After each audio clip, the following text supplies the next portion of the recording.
Sonu sir, आप सभी का स्वागत है आपके अपने यूट्यूब चैनल सोनू आलम ऑफिशियल और फेसबुक पेज एमडी सोनू आलम। मैं सोनू सर आज भी आप सभी के एक नए वीडियो के समक्ष यहाँ पे एक नए वीडियो के सामने आए हुए हैं। जो क्लास से 11th का क्लास तो चलते आ रहा है, आज आप सभी का क्लास 12th का फर्स्ट चैप्टर जो बायोलॉजी का चैप्टर है जीवों में जनन, उसके बारे में आप सभी के समक्ष यहाँ पे एक नए वीडियो के साथ आए हुए हैं। जैसा कि आप सभी को बखूबी मालूम है कि फर्स्ट चैप्टर आपका बायोलॉजी है, जिस चैप्टर का नाम आपका है जीवो में जनन। इसी चैप्टर के बारे में पढ़ेंगे। ये हमारा पर्सनल नंबर है 8409630049। इस पर आप सभी हमसे संपर्क कर सकते हैं, कॉन्टेक्ट कर सकते हैं। बखूबी आपको कोई भी प्रॉब्लम, समस्या, दिक्कत, परेशानी आ रही है तो उससे आप सभी बेझिझक आप हमसे कभी भी कॉल करके कोई भी सवाल पूछ सकते हैं। चलिए वीडियो को शुरू करते हैं। जैसा कि आपको बखूबी मालूम है कि वीडियो शुरू करने से पहले आप सभी अगर हमारे चैनल पर पहली बार हैं तो चैनल को सब्सक्राइब कर देंगे, लाइक कर देंगे, शेयर कर देंगे और अपने दोस्तों के समक्ष जो भी बच्चे जहां भी किसी भी टीचर के साथ पढ़ रहे हैं बखूबी उनको कोई भी अगर सवाल, कोई भी क्वेश्चन, दिक्कत, प्रॉब्लम, समस्या आ रही है तो आप हमसे बखूबी अच्छी तरह से संपर्क कर सकते हैं। और अगर आप हमसे बायोलॉजी पढ़ना चाहते हैं तो मैं आपको बताते चलूँ कि मैं बायोलॉजी के लिए स्पेशल एक्सपर्ट भी हूँ, ठीक है, जिसके वजह से मुझे जाना जाता है। इसी के लिए क्योंकि बायोलॉजी से ही मुझे जाना जाता है कि मैं बायोलॉजी का सबसे बेस्ट टीचर तो नहीं कह सकता हूँ, लेकिन हल्का फुल्का टीचर मैं आसानी से कह सकता हूँ कि मैं बायोलॉजी एक्सपर्ट टीचर हूँ, ठीक है, क्योंकि मैं बायोलॉजी का मेरा फेवरेट सब्जेक्ट बायोलॉजी ही है सबसे ज़्यादा। इसी की वजह से आज आपका क्लास 12th का क्लास चलेगा। बाकी जो भी क्लास आपका 11th का, 9th का, 10th का क्लास जो चलते आ रहा है वो आपको चलेगा। और आज भी आप सभी के समक्ष एक नई वीडियो के सामने आए हुए जो क्लास आपका 12th का है, फर्स्ट चैप्टर बायोलॉजी आपका पढ़ाई होगा। जैसा कि इसमें आपको बताया गया होगा कि जीवों में जनन, ये आपका पहला चैप्टर है। सबसे पहले समझेंगे कि कोई चैप्टर के बारे में जब तक आप नहीं समझिएगा तो कोई भी बच्चा कोई बात समझ में नहीं आएगा कि जीवों में जनन आखिर होता क्या है। सबसे पहले यहाँ पे जीव, जैसे कि आपको 11th क्लास के फर्स्ट चैप्टर में हम लोग जीवों के बारे में हमने आपको अच्छी तरह से बताया है, तो उसको आप क्या कीजिए, कोशिश कीजिए अच्छी तरह से, ठीक है, कि उसको जाके उस वीडियो को देख लिया आप सभी, ठीक। अगर नहीं देखे होंगे तो मैं फिर से आप सभी को बताते चलूँ। जीवों में जनन यह हमारा पहला चैप्टर है बायोलॉजी का। जनन मतलब आप सभी बखूबी अच्छे तरह से जानते हैं, जो क्लास 10th में आपने पढ़ा होगा चैप्टर में, ठीक है, वही जनन आपका परिभाषा। उसके अलावा आपको जानकारी यहाँ से मिलेगा, जैसे कि आपको बताया गया होगा, ठीक है, कि जनन क्या होता है। सबसे पहले हम यहाँ पे समझेंगे, ठीक, कि कोई भी जीव में किस प्रकार जनन होता है, कैसे होता है, किस प्रकार नहीं होता है, सब आपको जानकारी इस चैप्टर में देखने को मिलेगा। इसके पहले एक एक्स्ट्रा जानकारी आपको मैं बताते चलूँ, जो आपके फर्स्ट चैप्टर में ही फर्स्ट डे आपको पैराग्राफ में दिया हुआ है, वो है क्वेश्चन आपका जीवन अवधि या जीवन काल। इसको ध्यान समझिएगा, ठीक। जीवन अवधि या जीवन काल आपका क्या होता है, इसको याद रखना है, ठीक है। तो देखिए, बायोलॉजी आप जहाँ भी पढ़ते हैं अच्छी तरह से पढ़ें, ठीक है, क्योंकि कोई भी टीचर खराब नहीं पढ़ाते हैं। सब टीचर अपनी जगह पर बहुत अच्छे पढ़ाते हैं। मैं भी टीचर हूँ, मैं भी अच्छी तरह से पढ़ाता हूँ। बाकी जहाँ भी आप पढ़ना चाहते हैं, आपका मन, आप कहीं भी पढ़ सकते हैं, लेकिन अगर आप हमसे पढ़ना चाहते हैं तो बहुत अच्छे की बात है, कोई दिक्कत नहीं। चलिए देखिए, सबसे पहले समझेंगे जीवन अवधि या जीवन काल क्या होता है। इसके बाद हम सभी समझेंगे जनन क्या होता है, जनन के प्रकार कौन कौन से होते हैं, ठीक है, उस सब के बारे में आपको धीरे धीरे बताया जाएगा। सबसे पहले समझिए यहाँ से कि जीवन अवधि या जीवन काल क्या होता है, ठीक है। देखिए, जीवन अवधि या जीवन काल, तो कोई भी जीव होता है, जाहिर सी बात है, कोई भी जीव इस संसार में जब आए हुए हैं तो उनको कभी ना कभी मरना ही है। इस संसार से आपको जानना है, ये आप बखूबी आप अच्छी तरह से बात को जानते हैं, ठीक है। तो ठीक उसी प्रकार कोई भी जीव को जन्म से लेकर उसके मृत्यु तक, जब वो काल बीच में जो भी काल आपको आता है उसी को हम लोग बोलते हैं जीवन अवधि या जीवन काल। जैसा कि कोई भी जीव अगर जन्म लेता है, ठीक, तो उसका डिसाइड हो जाता है कि इतना दिन तक ले वो जिएगा और इतने दिन तक वो मर जाएगा, ठीक है। तो कोई भी जीव को जन्म से लेकर और उसके मृत्यु तक के काल को, यानी उसके समय को ही हम लोग बोलते हैं जीवन अवधि या जीवन काल, ठीक है। तो उसको लिख देते हैं, आप उसको क्या कीजिए, अब अपने आप कॉपी के नोट्स में इसको बनाते चले कि जीवन अवधि या जनन जीवन काल क्या होता है। इसके बाद आप समझेंगे जनन क्या होता है। देखिए जीवों में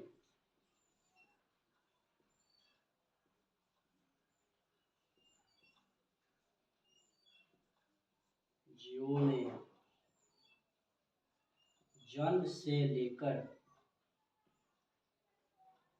मृत्यु तक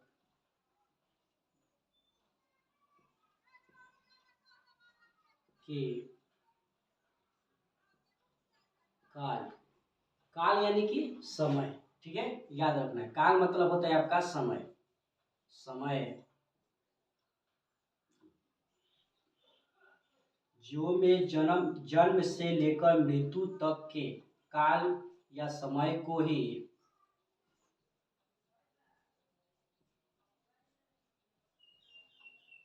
जीवन काल या जीवन अवधि कहते हैं, जीवन अवधि कहते हैं। और एक एक्स्ट्रा पॉइंट आपको बताते चलो तो कोई भी जीवों का जो जनन अवधि होता है वो अलग अलग होता है, यानी कि प्रत्येक जीवों का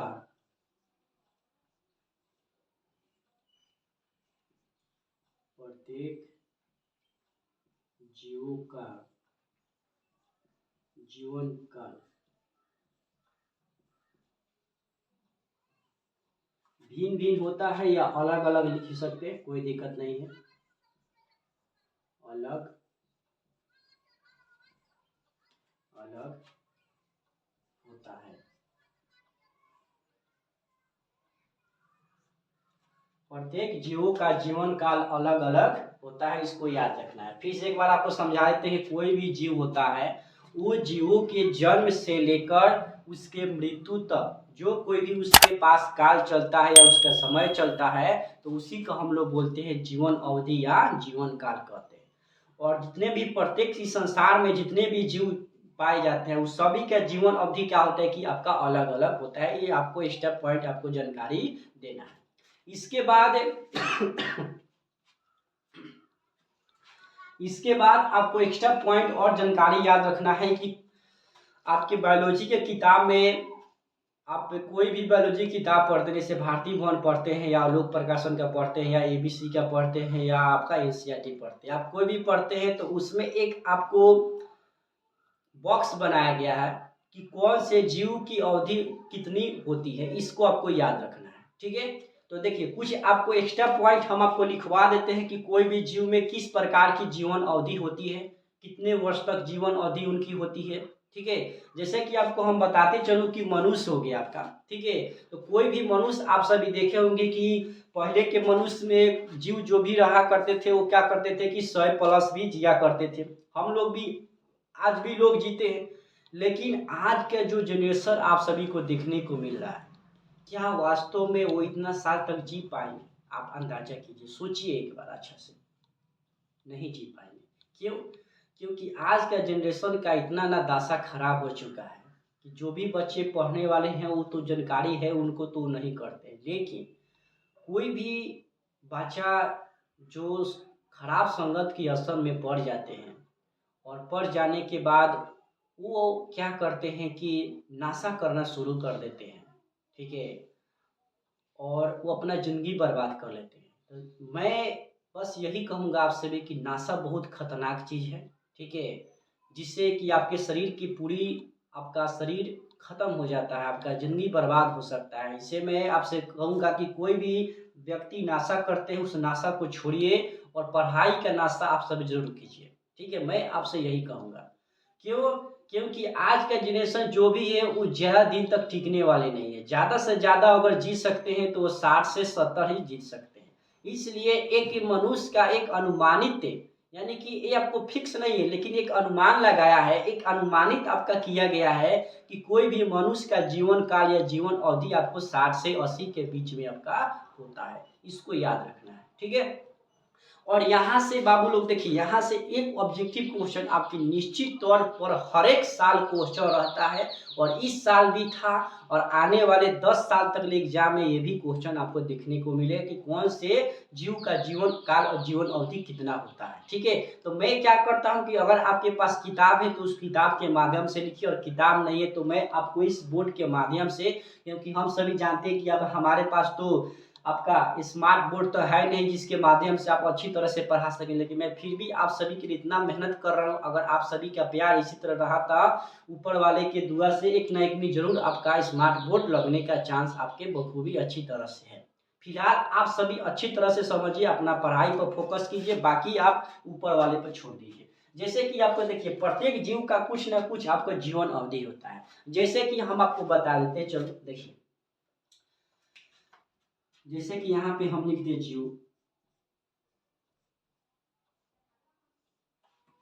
और यहाँ पे लिखते हैं उनकी जीवन काल या जीवन अवधि भी लिख सकते हैं। देखिए आप लोग, यहाँ से एक क्वेश्चन एग्जाम में जरूर आपका पूछेगा निश्चित तौर पर, यहाँ से आपका, ठीक, इसलिए यहाँ पे टिक लगा देते हैं आपका। ये आपका मॉडल क्वेश्चन का पेपर है, इंपॉर्टेंट क्वेश्चन है, यहाँ से आपके एग्जाम में जरूर क्वेश्चन पूछेगा। जैसे कि एक नंबर हम आपको यहाँ पे लिखते, क्या लिखते, एक नंबर, जैसे किताब में लिखा होगा आपका तितली।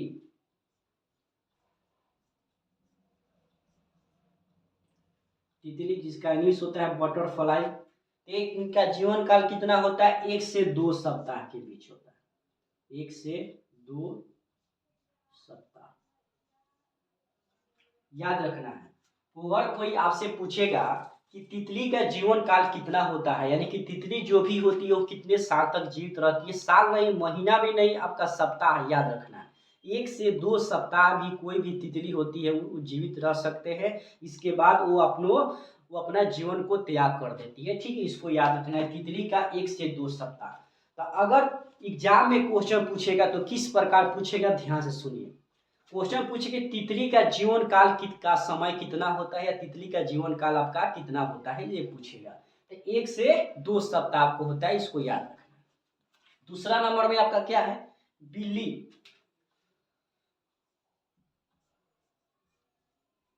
अब बिल्ली का इंग्लिश तो आप सभी बखूबी अच्छी तरह से जानते हैं, कैट होता है। ठीक है, तो बिल्ली का जो आपका होता है वो आपका होता है 35 से 40 वर्ष। कोई भी बिल्ली 35 से 40 वर्ष तक क्या होते हैं कि जीवित रहती है। ठीक है, तो इसका भी बिल्ली कैसे पूछेगा कि बिल्ली का जीवन काल कितना होता है, तो 35 से 40 वर्ष के बीच में आपका होता है, याद रखना है। ठीक है, इसके बाद क्या है, तीसरे नंबर में मगरमच्छ। मगरमच्छ का इंग्लिश आप जानते करते हैं, क्या होता है आपका, क्रोकोडाइल होता है। मगरमच्छ कितने साल तक जीवित रहते हैं, जीवन अवधि कितने होती है, तो 60 वर्ष होती है, याद रखना है। कितना होती है, 60 वर्ष तक इनकी मगरमच्छ का आपका जीवन काल आपका होता है 60 वर्ष। इसके बाद आपका कौवा। कौवा जिसका इंग्लिश आप सभी जानते हैं क्रो होता है, इसका जीवन काल कितना होता है कौवा का, तो कौवा का जीवन काल जो आपका होता है 15 आपका होता है, यानी कि 15 वर्ष तक ही आपका कौवा देखने को मिलता है, इसके बाद उनका जीवन त्याग आपका हो जाता है। यानी कि कौवा का जीवन काल कितना होता है, तो 15 वर्ष तक ही आपका होता है। इसके बाद है कुत्ता। तो कुत्ता का कितना आपका होता है, ठीक है, उसको देखते चलेंगे और समझते चलेंगे अच्छी तरह से। कुत्ता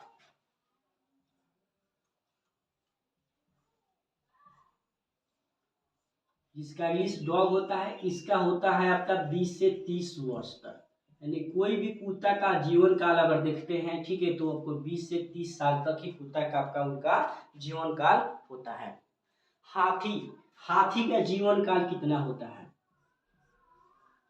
हाथी जिनका जीवन काल होता है आपका 65 वर्ष। यानी कि कोई भी हाथी का जीवन काल, यानी कि कोई भी हाथी होता है उनका जीवन काल आपका होता है 65 वर्ष तक ही होता है। इसके अलावा है आपका चील, जिसको हम लोग बाज बोलते हैं। ठीक, ये आपका चील, इनका जो जीवन अवधि आपका होता है चील का, वो आपका होता है 90 वर्ष। ये सब आपको वर्ष में लिखा है, लेकिन पहला वाला जो लिखे थे वो सिर्फ आपका 1 से 2 सप्ताह तक ही रहता है, 7-8 आपका। ठीक, चील का आप देख लिए 90 वर्ष। इसके बाद घोड़ा, घोड़ा का आपका 60 वर्ष होता है जीवन काल उनका। घोड़ा, इसको क्या कीजिए, अपना कॉपी पे इसको नोट करते रहिए और इसको नोट्स के रूप में आपको लिखते चलिए। आपको 60 वर्ष होता है, याद रखना, घोड़ा का। ठीक, इसके बाद घोड़ा के बाद इसके बाद बंदर। बंदर का कितना होता है, इसको याद रखिए, 26 वर्ष। कोई भी बंदर का जीवन काल जो आपका होता है वो आपका 26 वर्ष तक ही होता है, कि 26 वर्ष तक होता है। ठीक, इसके बाद आपका तोता।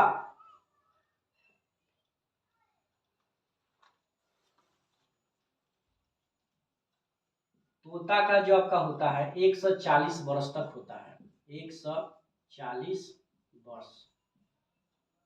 अब सोचिए तोता का कितना आपका होता है। इसके बाद आपका है कछुआ।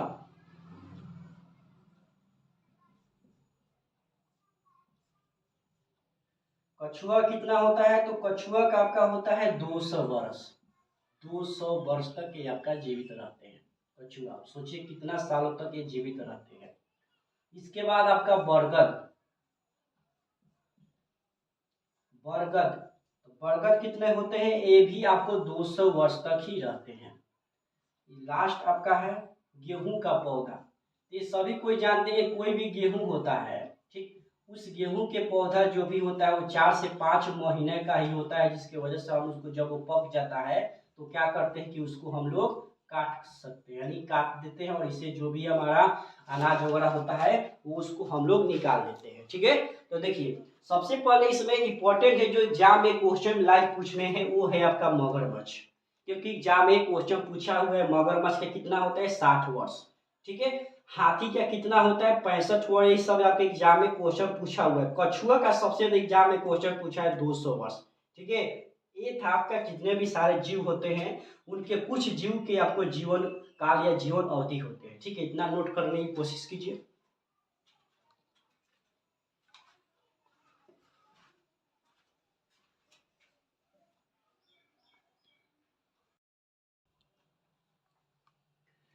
चलिए इतना समझ गए होंगे, आगे देखते हैं। ठीक है, आगे इसके बाद जो क्वेश्चन पढ़ने वाले हैं वो है आपके जनन किसे कहते हैं। इसके बारे में देखिए जनन क्या होता है। जनन, इसका इंग्लिश होता है रिप्रोडक्शन। याद रखना है, इसका इंग्लिश क्या होता है, रिप्रोडक्शन। रिप्रोडक्शन इसका इंग्लिश होता है। एक और जरूरी बात आप सभी को पता होगा कि ये जो जनन आपका परिभाषा देख रहे हैं, ये जनन जो है आपका वो आपको क्लास 10th के आपका जो बायोलॉजी का चैप्टर आपका है, तीसरा चैप्टर, उस चैप्टर का सबसे मोस्ट प्रीवियस क्वेश्चन है आपका, ये आपका है। तो उसको भी याद कीजिएगा। क्या जो बच्चे क्लास 10 का भी वीडियो देख रहे हैं, ठीक है, उनके लिए भी यह वीडियो बेनिफिट आपका हो सकता है। ठीक है, योर क्लास। तो मैं आप सभी को बखूबी बताते चलूँ कि जनन क्या होता है, इसका इंग्लिश होता है आपका रिप्रोडक्शन।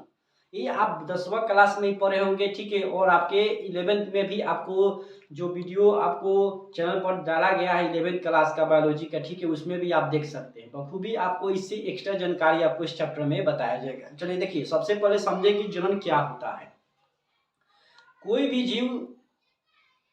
जीव जब अपने जैसे संतानों की उत्पत्ति करते हैं और अपने जनसंख्या में वृद्धि करते हैं, उसे ही जनन कहते हैं।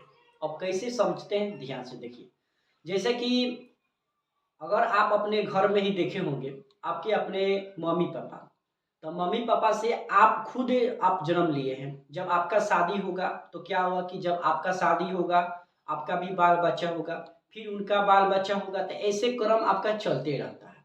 यानी कहने का मतलब कि जब भी कोई जीव क्या करते हैं कि जब अपने जैसे हूबहू, ठीक, हूबहू। अब देखिए प्रकृति का देन है, कभी कभी किसी कारणवश किसी का क्या होता है कि आपको कुछ उनके शरीर में कमी हो जाता है, जैसे कि हाथ का ना होना, आँख का ना होना, कान का ना होना, ये सब कुछ आपको प्रकृति का देन है, उसमें कुछ ना कुछ आपकी कमी देखने को मिलती है। लेकिन इसके अलावा अगर कोई जीव जब अपने जैसे हूबहू संतान की उत्पत्ति करते हैं तो उसी को हम लोग बोलते हैं जनन। जैसे अब जैसे गाय आप सभी देखे होंगे, तो जो गाय का जो बच्चा होगा, यानी कि जो बछड़ा होगा, वो सेम उसी के आकार का होगा, न कि वहां पे बकरी का बच्चा तो पैदा नहीं ना होगा। सेम वही आपका कंडीशन। जब कोई आपको जीव में जैसे कि बकरी देखें, तो बकरी का जो भी बच्चा आपका होगा वो सेम उसी के आकार के मेमना आपका होगा, देखने को मिलेगा। ठीक, सेम वही कंडीशन आपको क्या होता है कि जब कोई जीव अपने जैसे संतान की हूबहू आपको क्या करते हैं कि जन्म देते हैं, तो उसी को हम लोग बोलते हैं जनन की प्रक्रिया। ठीक है, चलिए अब उसको लिख के आपके समक्ष प्रस्तुत कर दे कि क्या होता है। इस क्वेश्चन के ऊपर टिक लगा लीजिए, एग्जाम के लिए इंपॉर्टेंट है। जीवों के अंतर्गत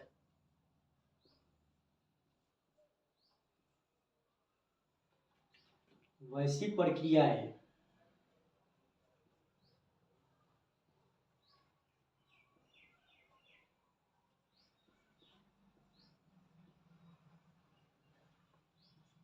जिसमें कोई जीव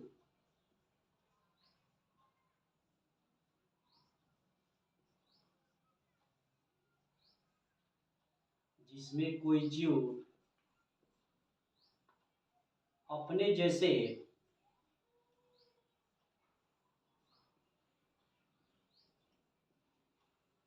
अपने जैसे संतानों की उत्पत्ति करते हैं,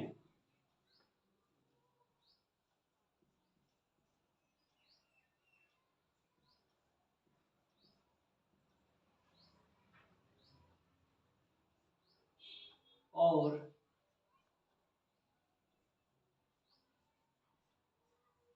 जनसंख्या में वृद्धि करते हैं,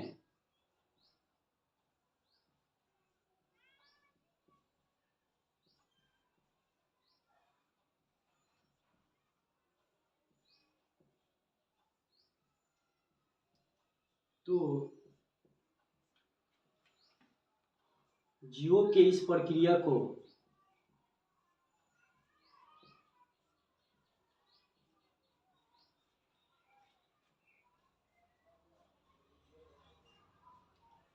जीवों के इस प्रक्रिया को जनन कहते हैं, जनन कहते हैं।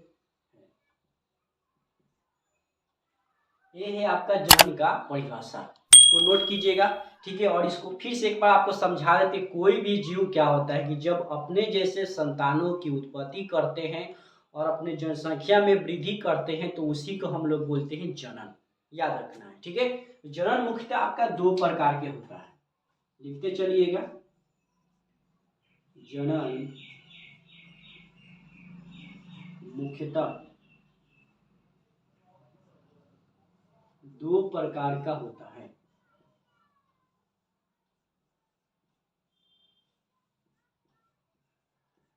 ये आपको क्लास 10वां में भी पढ़े होंगे। ठीक है, लेकिन 10वां के अलावा इसमें एक्स्ट्रा पॉइंट भी कुछ कुछ ऐसा जो आपको बताया जाएगा। ये आपका होता है ऑल लैंग्वेज जनन।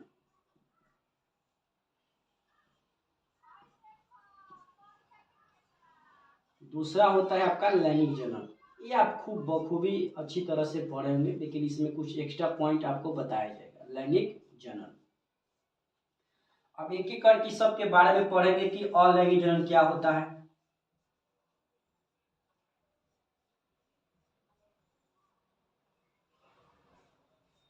अलैंगिक जनन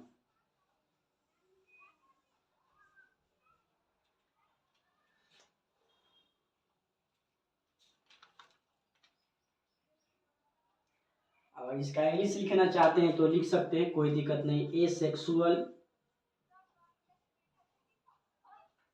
रिप्रोडक्शन,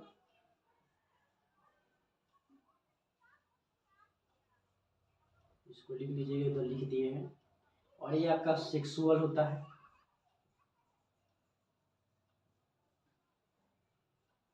सेक्सुअल रिप्रोडक्शन।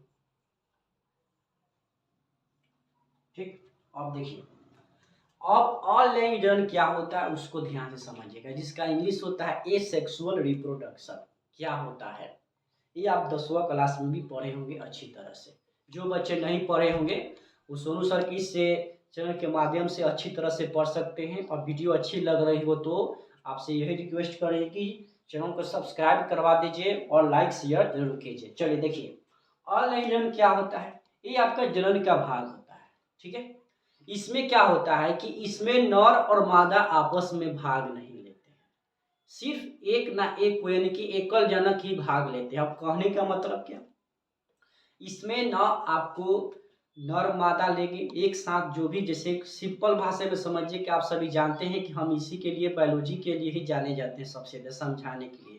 कहने का मतलब कि कोई भी अगर नर और मादा जब आपस में एक साथ भाग नहीं लेते यानी कि एक साथ सेक्सुअल हार्मोन नहीं करते हैं और उसे जो आपको जनन की क्रिया होती है तो उसको हम लोग बोलते हैं अलैंगिक जनन। फिर से समझेंगे, ठीक है। कोई भी जनन की वैसी प्रक्रिया जिसमें नर और मादा आपस में भाग नहीं लेते यानी कि उनमें ना नर की जरूरत होती है ना मादा की जरूरत होती है, तो बच्चा कैसे पैदा करेंगे, तो उनमें कुछ ऐसी जनन की क्रिया होती है जो उनमें नर और मादा की जरूरतें होती नहीं है। उसमें से या तो सिर्फ एक आदमी ही कोई भाग ले सकते हैं जिसके माध्यम से आप उसमें से बहुत सारे वृद्धि हो सकते हैं, तो उसको हम लोग बोलते हैं आपको अलैंगिक जनन।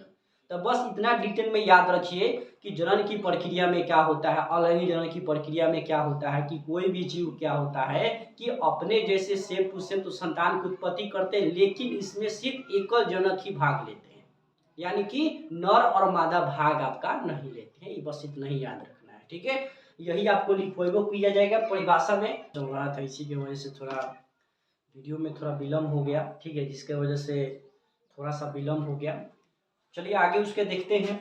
आगे जैसा कि यहाँ पर आपको दिखाई दे रहे हैं अलैंगिक जनन, हमने यहाँ पे अलैंगिक जनन का परिभाषा आप सभी के समक्ष यहाँ पे प्रस्तुत कर चुके हैं और इसको लिख दिए हैं और इसको समझाना है। सिर्फ देखिए, कह रहे कि जनन की वैसी प्रक्रिया जिसमें नर एवं मादा आपस में भाग नहीं लेते हैं, सिर्फ एकल जनक भाग लेते हैं, तो जनन की इस प्रक्रिया को ही अलैंगिक जनन कहते हैं। जैसे कि देखिए, हमने इसको पहले भी समझा दिया था और इसको फिर से मैं एक बार आपको डिटेल में समझा देता हूँ कि इस जनन की इस प्रक्रिया में क्या होता है अलैंगिक जनन में, कि इसमें नर और मादा आपस में भाग नहीं लेते यानी कि इसमें से सिर्फ कोई एक ही एकल जनक ही भाग ले सकते हैं, जिसको हम लोग बोलते हैं अलैंगिक जनन, ठीक है। इसको हमने पहले समझा दिया है। जैसे कि यहाँ पर देखिए, जैसे में आपका बैक्टीरिया, कवक, शैवाल, प्रोटोजोआ एवं अन्य जंतु है, इस सभी में आपको जो हो देखने को मिलता है, सभी में सभी आपको अलैंगिक जनन देखने को मिलता है। अब देखिए, यहाँ से एक ऑब्जेक्टिव क्वेश्चन आपसे एग्जाम में पूछ सकता है कि निम्नलिखित में से किसमें अलैंगिक जनन होती है या निम्नलिखित में से किसमें अलैंगिक जनन के उदाहरण है, ठीक है। तो आपको याद रखना है कि जितने भी आपको लिखवाया गया है बैक्टीरिया, यानी कि संसार में जितने भी बैक्टीरिया आपको पाए जाते हैं वो सभी के सभी अलैंगिक जनन के अंतर्गत में आते हैं, ठीक है। अब ये बैक्टीरिया क्या होते हैं, कवक क्या होते हैं, शैवाल क्या होते हैं, प्रोटोजोआ क्या होते हैं, सभी के सभी आपको क्लास 11th के आपको फर्स्ट चैप्टर में बताया गया है, ठीक है। जो बच्चे अगर 11th क्लास के नहीं पढ़ रहे हैं तो उनको 12th क्लास में कुछ हल्का फुल्का दिक्कत आपको देखने को मिल सकता है, ठीक है। तो उस हल्का फुल्का दिक्कत को दूर करने के लिए आपको क्लास 11 के जो भी बैच यहाँ से आपको पढ़ाया गया है और जो भी आपको ऑनलाइन वीडियो यहाँ पे दिखाया गया है, जो उसको आप क्या करें कि उसको देखने की कोशिश करेंगे, ठीक है। चलिए आगे की तरफ बढ़ते, क्योंकि हमने इसको पहले ही समझा दिया था, सिर्फ आपको इसको नोट कर लेना है अलैंगिक जनन के परिभाषा में आपको। इसके बाद देखिए, इसके बाद देखते हैं, इसके बाद क्वेश्चन है आपका एक पुंजक या क्लोन किसे कहते हैं, जो एग्जाम के लिए सबसे इंपॉर्टेंट है, इसको किसी भी हाल में आपको याद कर लेना है। एक पुंजक के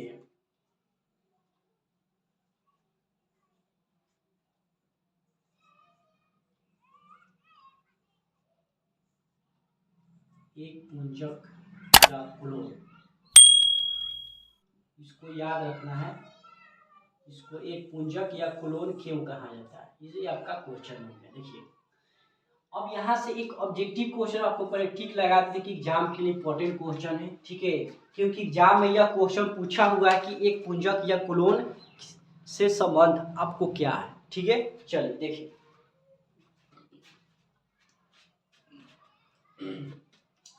एक पुंजक या क्लोन, सबसे पहले यहाँ पे एक ऑब्जेक्टिव क्वेश्चन आपसे पूछेगा कि एक पुंजक या क्लोन किस जनन के अंतर्गत आते हैं, इसको याद कर लेना है किसी भी हाल में। एक पुंजक या क्लोन किस जनन के अंतर्गत आते हैं, तो आपको ऑप्शन में आपका अलैंगिक जनन इसका टिक लगा सकते हैं, ठीक है। इसको याद रखना है, क्यों, क्योंकि एक पुंजक या क्लोन किसे ही कहते हैं जो अलैंगिक जनन से जो आपको प्राप्त संतति होती है, यानी कि अलैंगिक जनन जो आपको नर और मादा आपस में भाग नहीं लेते हैं, लेकिन उसमें जो भी आपको संतानों की उत्पत्ति होती है तो उस संतान को हम लोग एक पुंजक या कुलोन कहते हैं। तो यह एग्जाम में क्वेश्चन पूछा हुआ है कि जनन की किस प्रक्रिया में एक पुंजक या कुलोन आते हैं, तो किसमें, तो अलैंगिक जनन में आते हैं, जो आपको क्लास 12 के एग्जाम के बायोलॉजी में एग्जाम में क्वेश्चन पूछा हुआ है, जो इसको आप किसी भी हाल में इसको अच्छी तरह से याद करने की पूरी तरह से कोशिश कीजिएगा। चलिए इसको आप लोग देख सकते हैं कि एक पुंजक या कुलोन क्या होता है। देखिए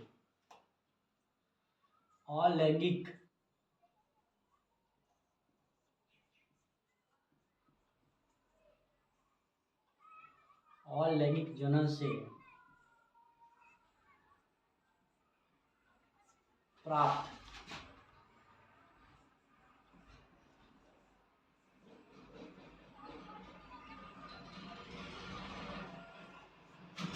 संतति को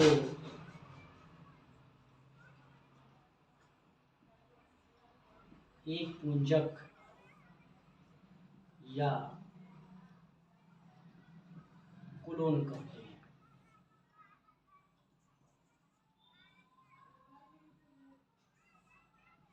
इसको याद करना है कि एक पुंजक या कुलोन किसे कहते हैं, तो जो भी अलैंगिक जनन से प्राप्त संतति होती है, यानी कि अलैंगिक जनन से जो भी आपको संतति प्राप्त होती है उसको हम लोग क्या बोलते हैं, एक पुंजक या कुलोन कहते हैं। इसको याद रखना है, इसको नोट कीजिए।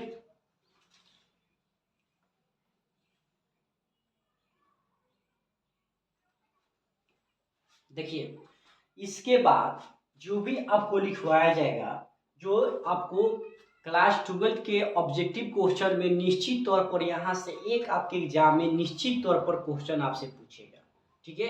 तो इसको आप अच्छी तरह से याद कीजिए और एग्जाम के लिए बेहतर क्वेश्चन है, यहाँ से एक आपका ऑब्जेक्टिव क्वेश्चन निश्चित तौर पर रहेगा, ठीक है। तो क्लास में तो हम आप सभी को लाइन भी लाइन लिखवाए हैं, ठीक है, लेकिन आपको ऑनलाइन क्लास के माध्यम से इसको एक ट्रिक के माध्यम से आपको याद करवाया जाएगा, जो आप बेझिझक उसको अच्छी तरह से याद करने की कोशिश कीजिएगा, ठीक है। जैसे मैं देखिए, जैसे मैं आपको यहाँ पे कुछ आपको लिख देता हूँ, जो आपको अलैंगिक जनन किस विधि के द्वारा होता है उसको आपको याद करके रखना है। जैसे कि आपसे पूछते कि अमीबा में अलैंगिक जनन किस विधि के द्वारा होता है, ठीक है। ये सब आपके एग्जाम में निश्चित तौर पर यहाँ से जितने भी आपको लिखवाया जाएगा ये आपको ऑब्जेक्टिव क्वेश्चन में निश्चित तौर पर एग्जाम में आपसे पूछेगा, ठीक है। तो इसको आप अच्छी तरह से याद करने की कोशिश कीजिएगा। देखिए जैसे में हम आपको यहाँ पे लिख देते हैं,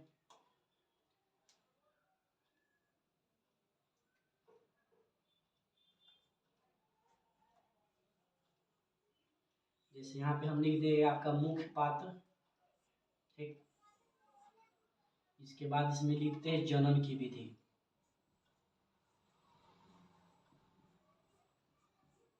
जनन की विधि। तो देखिए मुख्य पात्र में हम एक नंबर लिख देते हैं अमीबा,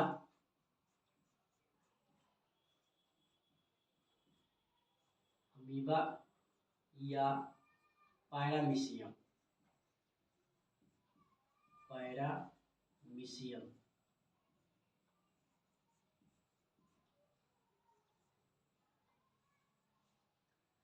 इसमें आपको अलैंगिक जनन की विधि कौन सी होती है, तो इसमें आपको द्विखंडन विधि होती है, याद रखना है द्विखंडन। यहाँ से आपका निश्चित तौर पर एग्जाम में एक आपको ऑब्जेक्टिव क्वेश्चन में किसी भी हाल में यहाँ पे आपका रहेगा निश्चित तौर पर, इसको याद करने की कोशिश कीजिए, ठीक है। जनन की विधि या यहाँ पर हम लिख देते हैं अलैंगिक जनन के प्रकार, अलैंगिक जनन के प्रकार, यानी कि कौन कौन सी विधि होती है, ठीक है। अब किस प्रकार क्वेश्चन एग्जाम में पूछेगा मैं आपको अच्छी तरह से बताते चलूँ, तो इतना नोट करने की कोशिश कीजिए, नोट करते रहिए, क्योंकि नोट जब तक नहीं कीजिएगा तब तक दिक्कत हो जाएगा। जैसे देखिए आपसे पूछेगा कि अमीबा तथा पैरामीशियम में अलैंगिक जनन किस विधि के द्वारा होती है। याद रखिएगा, अलैंगिक जनन किस विधि द्वारा होती है, तो आपको द्विखंडन विधि के द्वारा होता है, याद रखना। लेकिन अगर पूछेगा कि अमीबा तथा पैरामीशियम किस जनन के अंतर्गत आते हैं, तो आपको याद रखना है कि वो कौन से जनन आते हैं, तो अलैंगिक जनन के अंतर्गत आते हैं, आपको याद रखना है। ठीक है। लेकिन अगर एग्जाम में आपसे पूछ दे कि अमीबा तथा पैरामीशियम जो होती है, ठीक, अलैंगिक जनन की किस विधि के अंतर्गत आते हैं, ठीक है, तो द्विखंडन विधि के द्वारा। या क्वेश्चन में आपसे एग्जाम में जो आपका ये भारतीय भवन का जो किताब है बायोलॉजी का, तो उसमें दिया हुआ है कि द्विखंडन किसमें पाया जाता है, आपके किताब के ऑब्जेक्टिव में दिया हुआ है। तो द्विखंड किसमें पाए जाते हैं, तो अमीबा तथा पैरामीशियम में क्या होते हैं कि द्विखंडन पाए जाते हैं, इसको याद रखना है। ठीक है। चलिए 2 नंबर इसके बाद हम देखते हैं ईस्ट। ठीक है, 2 नंबर जो आपका आता है ईस्ट। ईस्ट एक और इसका नाम है ईस्ट, और दूसरा एक होता है हाइड्रा। ये दोनों में क्या होता है, तथा लिख देते हैं यहाँ पे, ठीक है ना, तो गलत हो जाएगा, याद हो जाएगा तो दिक्कत हो जाएगा, तथा। ठीक, ईस्ट तथा हाइड्रा में आपको क्या होता है, इसमें आपको मुकुलन द्वारा जनन होता है, मुकुलन द्वारा। ठीक, अब देखिए एग्जाम में किस प्रकार क्वेश्चन पूछेगा आपसे, तो एग्जाम में क्वेश्चन पूछेगा कि ईस्ट में अलैंगिक जनन किस विधि द्वारा होता है, तो हाइड्रा कहे या ईस्ट कहे, दोनों में जो होता है आपको मुकुलन द्वारा अलैंगिक जनन विधि आपका होती है। ठीक है, इसको आपको याद करके रखना होगा। ठीक है, मुकुलन द्वारा होती है, तो इतना नोट करने की कोशिश कीजिए।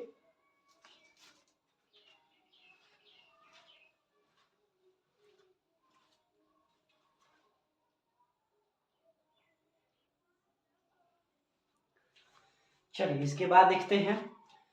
इसके बाद हमने यहाँ पे अमीबा तथा पैरामीशियम देख लिए, ईस्ट तथा हाइड्रा देख लिए। ठीक है, इसके बाद हम देखेंगे शैवाल।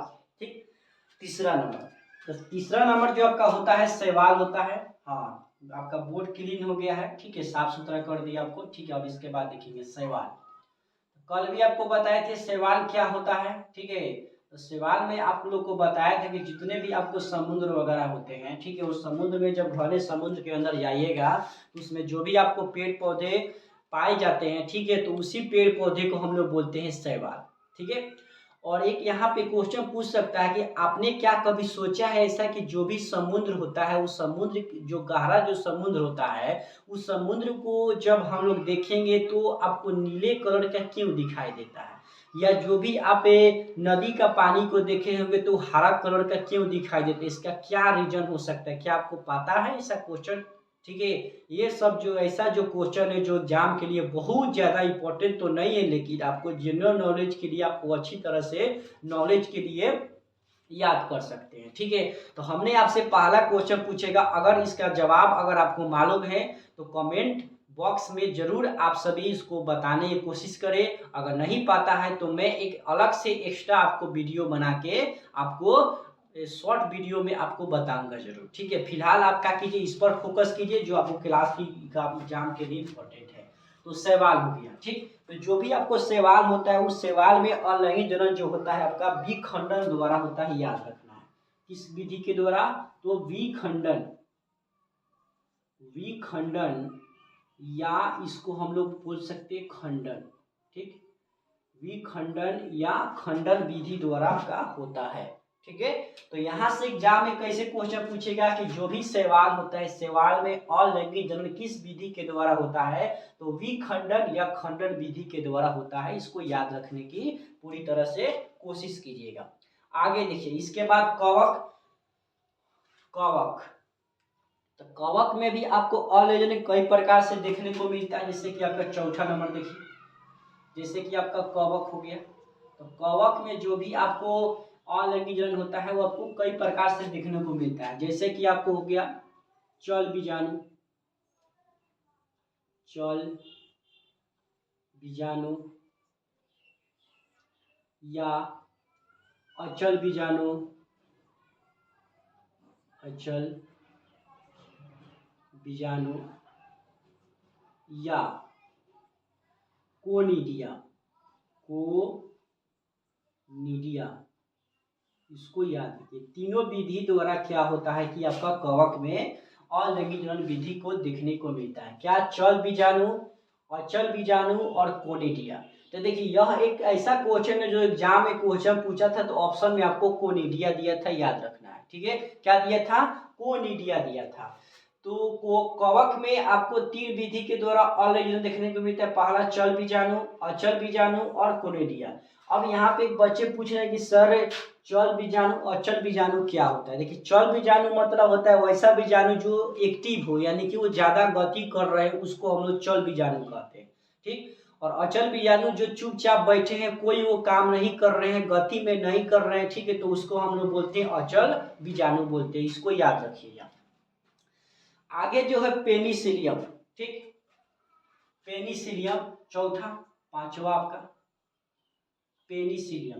तो देखिए पेनिसिलियम एक जो होता है आपका एक दवा का प्रकार भी होता है। ठीक है, दवा का प्रकार होता है, तो वो आपको अलग है। ठीक है, और ये आपका पेनिसिलियम क्या होता है कि अलग होता है। ठीक है, तो इसमें अलैंगिक किसके विधि के द्वारा होता है? तो इसमें सिर्फ आपको अचल बीजाणु याद रखिएगा। अचल अचल बीजाणु और कोनिडिया के द्वारा होता है। ठीक है, याद रखना, अचल बीजाणु और कोनिडिया, ये दो विधि के द्वारा इसमें होता है। लेकिन अगर कवक की बात किया जाएगा तो कवक में आपको क्या होता है कि चल बीजाणु भी इसमें आपको ऐड हो सकता है। ठीक है, यानी कि ऐड हो जाता है, तो इसको याद रखना है, पेनिसिलियम। ठीक है, और हाइड्रा में तो हम आपको बताइए दिए कि हाइड्रा में क्या होता है कि आपका मुकुलन द्वारा क्या होता है कि अलैंगिक देखने को मिलता है। ठीक, सीफा तथा साइकिल याद रखिएगा। छठा में आपका सीफा, सीफा या साइकन। सीफा तथा साइकल में क्या होता है कि अलैंगिक किस विधि के द्वारा होता है? तो इसमें जो आपका होता है सीफा तथा साइकल में, तो ये आपको अलैंगिक मुकुलन द्वारा होता है, याद रखना है। किसमें होता है? मुकुलन द्वारा होता है, याद रखना है। ठीक है, लेकिन अगर क्वेश्चन आपसे पूछ दे, कैसे पूछे कि सीफा तथा साइकल में अलैंगिक किसके विधि द्वारा होता है? तो मुकुलन द्वारा होता है। लेकिन अगर पूछ देगा कहाँ होता है, तो उस समय इसका जवाब हो जाएगा आपका स्पंज में। ये खाने वाला स्पंज नहीं होता, ये आपका अलग होता है स्पंज। ठीक है, जो आपको जानकारी रखना अनिवार्य है। ठीक है, एक अलग से एक्स्ट्रा क्वेश्चन आपसे पूछेगा, इसको पॉइंट में मरना लिखते हैं, इसको आपको अलग से बनाते हैं कि जेमिल्स,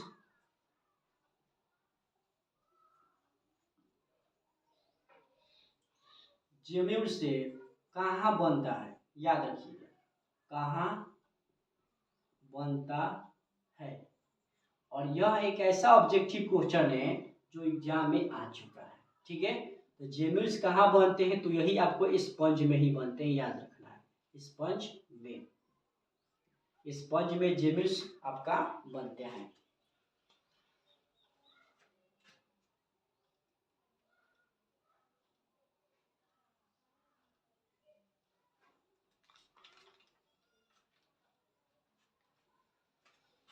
चलिए इतना नोट कर लिए। चलिए अगला क्वेश्चन देखते हैं, कायिक प्रवर्धन।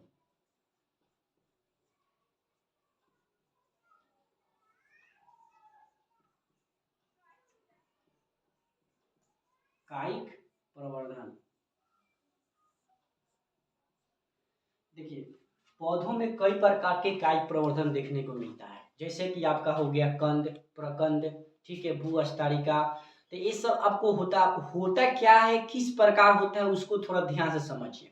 ठीक है, ये आपको अगला क्वेश्चन है। ठीक है, जो बच्चे यहाँ तक नोट कर लिए तो खुशी की बात है, और थोड़ा उनके आगे समझने की कोशिश कीजिए कायिक प्रवर्धन क्या होता है, किस प्रकार होता है। ठीक है, तो देखिए तो सबसे पहले इसमें कुछ हम लोग सभी लिखेंगे कि पौधों में कायिक प्रवर्धन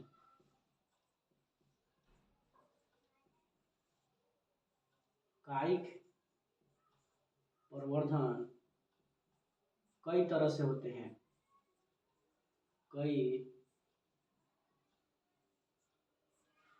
तरह से होते हैं।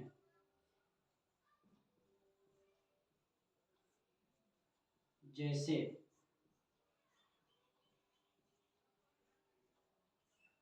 जैसे आपका हो गया कंद, प्रकंद, भूस्थारिका।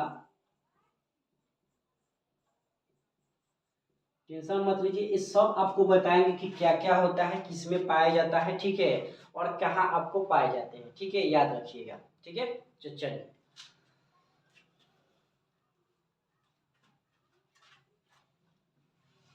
अब समझिए ध्यान से, ठीक है। कंद, प्रकंद, प्रकंद का इंग्लिश तो उसमें आपको लिख देंगे, टेंशन मत लीजिए, ठीक है। अभी फिलहाल आप देखिए क्या समझाएं। कायिक प्रवर्धन कहाँ देखने को मिलता है, देखिए हम सभी, हर एक कोई खेती में, कृषि में, खेती में काम करते हैं, ठीक है। आप सभी भी, आप जहाँ से वीडियो देख रहे हैं, ठीक है, उसमें आप कमेंट्स बॉक्स में बताइए क्या आप खेती में काम करते हैं कि नहीं करते हैं, इसको जरूर बताइएगा, ठीक है। तो ये हम आपको बता रहे थे, ठीक है, कि खेत खेत में सब कोई काम करता है, हम भी काम किए हैं, आप भी काम करने जाते हैं, ठीक है। मम्मी पापा के साथ जाते हैं, या कोई आपको दादा दादी के साथ जाते हैं, या नाना नानी के साथ जाते हैं, आप जैसे सुविधा बहन के साथ जाते हैं, ठीक है। तो खेती में करने जो जाते हैं, ठीक है, वो अच्छी तरह से कंद प्रकंद समझ सकते हैं, अच्छी तरह से। कैसे, तो देखिए ध्यान से। जैसे कोई आलू को आप सभी देखे होंगे, ठीक है, तो आलू सब कोई खाते हैं, आप सभी भी खाते हैं, लेकिन उपजाया कैसे जाता है, उगाया कैसे जाता है इसको, ये सब कोई देखे होंगे आप सभी। कैसे, तो भोजपुरी भाषा में हम लोग बोलते हैं, ठीक है, या हमारी मम्मी, चाहे आप ये कोई भी हो सकता है, ठीक है, जो उस समय बोला करता था कि जो कि आँख, जो जो आपका आलू का जो आँख होता है, उसी को काट कर क्या किया जाता है कि लगाया जाता है। ऐसे भोजपुरी भाषा में हम लोग ऐसे बोलते हैं, लेकिन जो वो आँखें होती है, वो ओरिजिनल में, अब आप बताइए क्या आपकी आंखें से कुछ निकल सकता है, आंखें से, आपकी आंख से क्या कुछ आपका खाने के लिए बन सकता है, नहीं।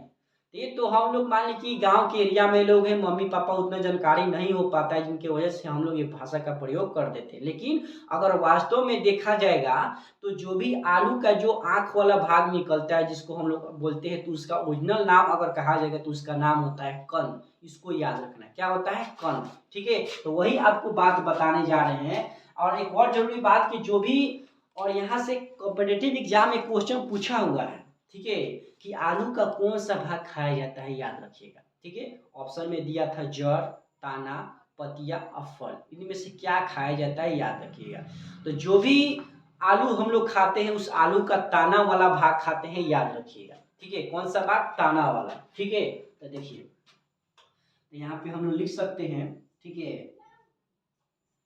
आलू जो भूमिगत तने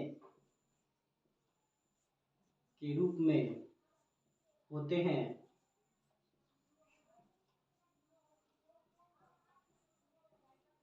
उनमें प्रकंद पाए जाते हैं, उनमें कायिक जनन,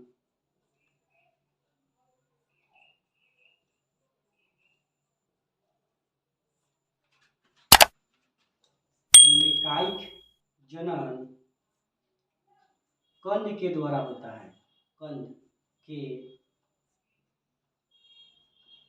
द्वारा होता है। किसके द्वारा होता है, कंद के द्वारा। तो कंद समझ में आ गया, कंद कहाँ होता है, कोई भी आलू का जो भाग होता है, तना वाला भाग, उसमें जब भी हम काटते हैं आँख वाले भाग को, तो उसको हम लोग बोलते हैं कंद, ठीक है। आगे देखिए, इसके बाद आपका है प्रकंद। तो प्रकंद कहाँ देखने को मिलता है, बताइए, दिमाग लगाइए। कोई भी अदरक वाला, अदरक देखे होंगे आप सभी, अदरक भी लिख सकते हैं, अदरक भी लिख सकते हैं, कोई दिक्कत नहीं, ठीक है।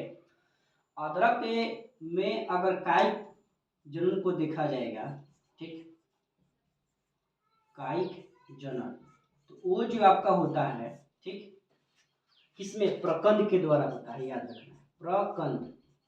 प्रकंद क्या होता है आपका, जिसका इंग्लिश होता है राइजोपस, राइजोपस। तो प्रकंद के द्वारा होता है, प्रकंद के द्वारा होता है। देखिए क्या होता है, अगर आपके घर में अदरक होगा, ठीक है, तो अदरक को कुछ दिन के तक रख दीजिएगा तो उसमें से आपको क्या होता है कि उसके भी जैसे आलू का आँखें निकलती है तो उसी तरह उसमें से भी आँखें निकलती है, लेकिन उसको आलू वाले आँख के भाग को हम लोग कन्न बोलते हैं, लेकिन अदरक में क्या बोलते हैं, उसको प्रकंद बोलते हैं। याद रखना है, क्या बोलते हैं, प्रकंद बोलते हैं। इतना याद करने की कोशिश कीजिए।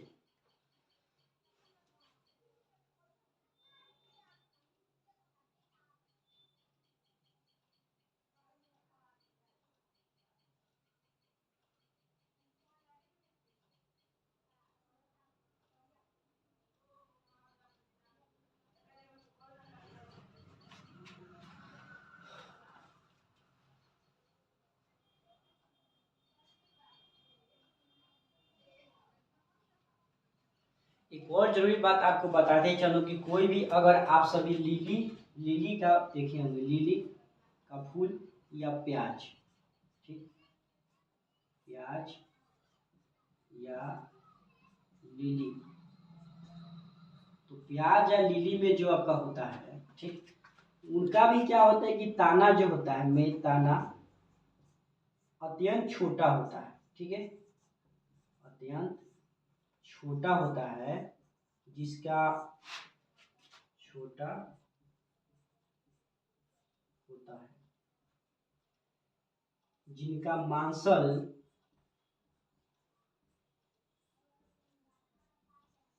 मांसल केवल पत्तियां होती है, केवल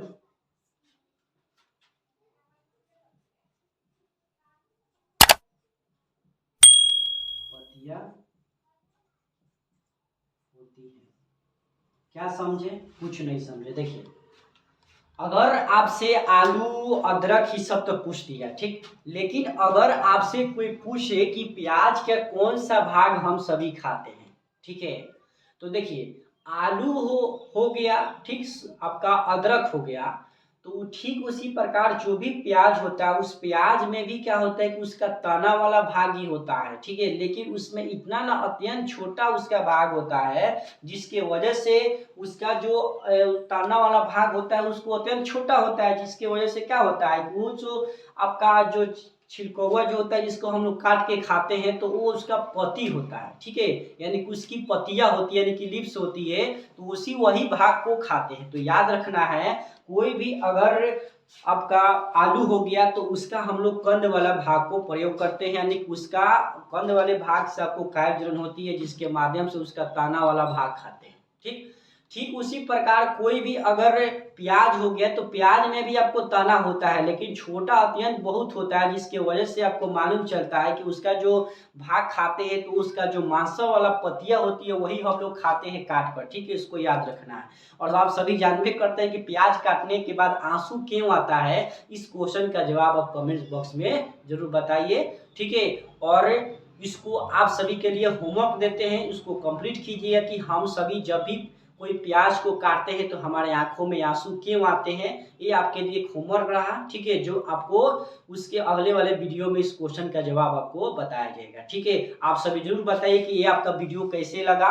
ठीक है, आज आशा करते हैं कि यह वीडियो आप सभी को बहुत अच्छी लगी होगी। ऐसे ही हमारे साथ जुड़ते रहिए। ठीक है, और वीडियो अच्छी लगी है तो हमारे चैनल को सब्सक्राइब कर देंगे, लाइक कर देंगे, शेयर कर देंगे अपने दोस्तों के साथ। एक और जरूरी बात कि जो भी बच्चे अगर क्लास 12th में पढ़ना चाहते हैं हमसे, ठीक है, तो बेझिझक उनका क्लास शुरू हो चुका है। ठीक है, और यहीं तक आपका जितना मैं आपको ऑनलाइन क्लास में भी बताया हूँ उतना ही आपको क्लास में भी पढ़ाया गया है। ठीक है, बाकी इसके बाद कल आपको पढ़ाया जाएगा। ठीक है, तो ऐसे ही हमारे साथ जुड़ते रहिए। आप सभी को वीडियो कैसे लगे इसको कमेंट बॉक्स में जरूर आप बताइए। धन्यवाद।